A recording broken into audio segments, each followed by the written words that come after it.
Create a 10 minutes video for YouTube about समय का रहस्य और शक्ति समय की रेत और नक्शे का रहस्य। हिमालय की तलहटी में बसा एक शांत गांव था जिसका नाम था रुद्रपुर। यहाँ के लोग सदियों से एक रहस्यमय कथा सुनते आ रहे थे, एक प्राचीन काल नक्शा की कहानी जिसमें समय के अदृश्य रास्तों को देखने की शक्ति थी।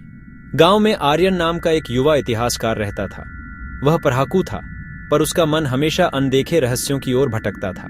एक बर्फीली सुबह जब आर्यन पुराने मंदिर के जीर्ण शीर्ण तहखानों की सफाई कर रहा था तो उसे एक ताड़पत्र मिला।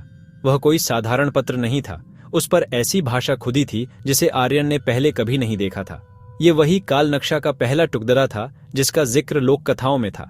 नक्शे के अध्ययन में आर्यन के साथ गांव की सबसे बुजुर्ग और रहस्यमयी महिला मासी भी थीं। मासी की आंखों में सदियों का ज्ञान झलकता था।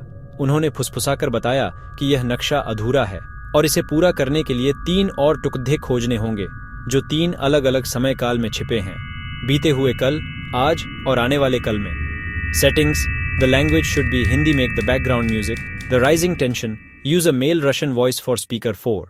पहला सफर, बीता हुआ कल। पहला टुकड़ा एक प्राचीन साम्राज्य के खंडहरों में था। मासी की मदद से और ताड़पत्र पर बने गूढ़ चिन्हों को समझकर आर्यन ने एक जादुई द्वार खोज निकाला, एक भंवर जो समय में खुलता था। आर्यन की आंखें चौंधिया गईं। वह खुद को 500 साल पीछे एक भव्य शहर के बीचों बीच पाकर हैरान था।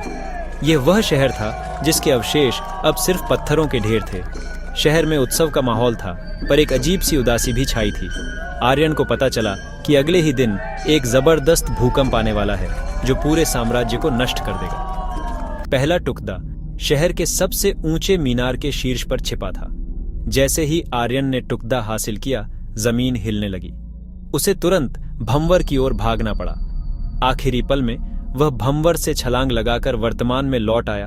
उसके हाथ में नक्शे का दूसरा टुकड़ा था और उसके दिल में उस साम्राज्य को न बचा पाने का दर्द था। दूसरा सफर, आने वाला कल। नक्शे के 2 टुकड़ों के जुद्धते ही तीसरा टुकड़ा ढूंढने का रास्ता साफ हो गया। यह टुकड़ा भविष्य में था। इस बार का सफर और भी चुनौतीपूर्ण था। आर्यन ने अपनी आंखें खोली तो उसने खुद को स्टील और शीशे के एक विशाल शहर में पाया। यह रुद्रपुर से हजारों गुना बद्धा था, पर यहाँ सिर्फ मशीनें काम कर रही थीं। इंसान गायब थे। वह शहर एक अजीबोगरीब मुख्य कंप्यूटर द्वारा शासित था। इस कंप्यूटर ने इंसानों को उनकी भावनाओं से आजाद करके उन्हें एक कृत्रिम निद्रा में सुला दिया था। आर्यन को नक्शे का तीसरा टुकड़ा उस कंप्यूटर के कोर में मिला। टुकड़ा लेते ही कंप्यूटर ने आर्यन को बाहरी तत्व मानकर उस पर हमला कर दिया। आर्यन ने अपनी बुद्धि और वर्तमान की जानकारी का इस्तेमाल करते हुए कंप्यूटर के सिस्टम को अस्थायी रूप से बाधित कर दिया।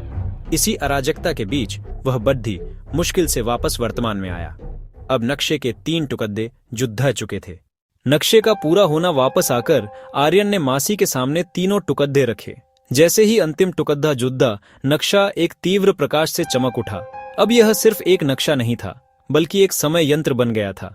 मासी ने कहा, बेटा, काल नक्शा सिर्फ रास्ता नहीं दिखाता, बल्कि यह हमें समय की सबसे बड़ी सच्चाई भी बताता है। वह यह है कि हर पल एक दूसरे से जुदा हुआ है, पर हर पल को जीना जरूरी है। नक्शे ने आर्यन को एक चौथा और अंतिम रहस्य दिखाया। वह रहस्य न अतीत में था न भविष्य में। वह रहस्य उसके अपने वर्तमान में था, एक ऐसी घटना जिसे वह बदल सकता था। वर्तमान का बड़ा रहस्य नक्शे से पता चला कि रुद्रपुर गांव जिस पहाड़ी पर बसा था, उसके नीचे एक प्राचीन ऊर्जा स्रोत था। जल्द ही एक लालची व्यापारी उस जमीन को खरीदकर उस ऊर्जा को निकालने वाला था, जिससे पूरा गांव खतरे में पड़ दिया जाता और वर्तमान खराब हो जाता। आर्यन ने काल नक्शे की शक्ति का उपयोग किसी बीते हुए साम्राज्य को बचाने या भविष्य के रोबोटों से लड़ने के लिए नहीं किया। उसने उस ऊर्जा स्रोत की सही जानकारी गांव के लोगों और सरकार को दी।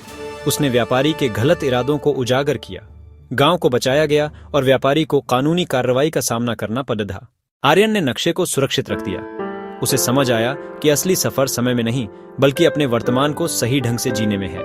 वह एक साधारण इतिहासकार से गांव का रक्षक बन गया। उसने सीख लिया कि सबसे बड़ी शक्ति भविष्य या अतीत को नियंत्रित करने में नहीं, बल्कि आज एक बेहतर निर्णय लेने में होती है।